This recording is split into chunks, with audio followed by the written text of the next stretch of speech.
Now a legal showdown over the nation's toughest state measure to date targeting illegal immigration. A federal judge in Alabama today heard arguments over whether to block the state's new law from going into effect September 1st. The U.S. Department of Justice and a collection of civil rights groups have challenged the law on constitutional grounds. The measure is similar to an Arizona law currently making its way through the courts, but Alabama goes further. It would authorize local law enforcement officers to arrest and detain anyone they suspect of being in the country illegally, penalize people who knowingly transport, harbor, or rent property to illegal immigrants, require public schools to confirm students' legal status through birth certificates or sworn affidavits, and make it a felony to present false documents or information when applying for a job.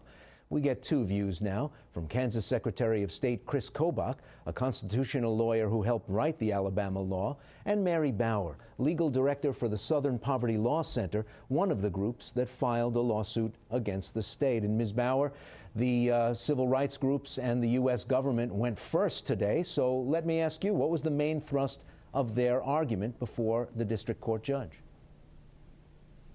Well, this law, as you said, is an extreme anti-immigrant law. It contains a wide variety of provisions, from the kind of controversial provisions that were widely discussed in Arizona, allowing the arrest and detention of people based only on the suspicion that they're undocumented. But it has a number of provisions that have not been tested in other courts, including the provisions you cited that make it illegal to contract with people, rent to people, that require school children to verify their immigration status, the immigration status of their parents. These are really extreme provisions that are not likely to stand up to sort of under our constitutional provisions, which are clearly designed to send a message to immigrants and to foreigners in Alabama that they're not welcome. The arguments today focused on kind of federal preemption notions, the idea that it is the duty under our constitutional system of the federal government to enforce immigration law, to write and craft immigration law, and just to decide who to punish. Alabama simply doesn't have the authority to create its own immigration scheme. Chris Kobach, that's been the objection in a lot of states that have tried legislation of this kind. How do you answer that argument? Well, the Supreme Court has answered it for me. The Supreme Court of the United States has ruled on this issue of whether states can take steps to stop illegal immigration. Let's be clear, it's about illegal immigration, not immigration generally. And the Supreme Court ruled once this past May, just a few months ago, and said that Arizona's 2007 law to prevent employers from knowingly hiring unauthorized aliens, they upheld that law, ruled in favor of the state. And prior to that, it was 1976, the last time the Supreme Court ruled on this issue. There it was a California law. And the Supreme Court, in that case too, said the states do have the authority to take these steps to discourage illegal immigration. The question in preemption, which is what this case is all about, to simplify it, is does the state law conflict with any law that Congress has passed? And the interesting thing in this case is that the civil rights group, like those represented in this case, they can't point to any act of Congress that says states aren't supposed to do this. On the contrary, Congress has time and again over the past 20 years or so, Congress has invited states to assist in helping to discourage and deter illegal immigration. That's what Alabama's doing, and I'm confident Alabama will prevail at the end of the day. Secretary Kobach, a federal court in Arizona blocked parts of SB 1070, the law that their legislature passed, from taking effect. Yeah. When you helped craft the Alabama law, did you take that into account and try to remove some of the things that judge objected to? Actually, yes, there was one provision of the Arizona law that had to do with when a police officer, if he's making a traffic stop or investigating some crime, under what circumstances a police officer would ask if a person is unlawfully present, would develop reasonable suspicion and then ask the federal government. The federal government has a 24/7 hotline. And the district judge in that case misunderstood how and when that provision of the law would operate, and so we clarified that in the Alabama law. And then, of course, in the Alabama law, there are some additional provisions where Alabama really wanted to go as far as a state can permissibly go to discourage illegal immigration. There's plenty of things a state cannot do, but this bill goes to those things that a state can do. Mary Bauer, in your opening comments, you made it quite clear that you objected to the thrust of the Alabama law, but isn't the essence of the question at this point whether Alabama can move ahead with measures like this one, barring children from schools, checking on whether you're renting to people who are legally in the country, and so on. I think that is the question, and I think there is no doubt that the federal government stands with immigrants in Alabama in saying this is not something a state is permitted to do.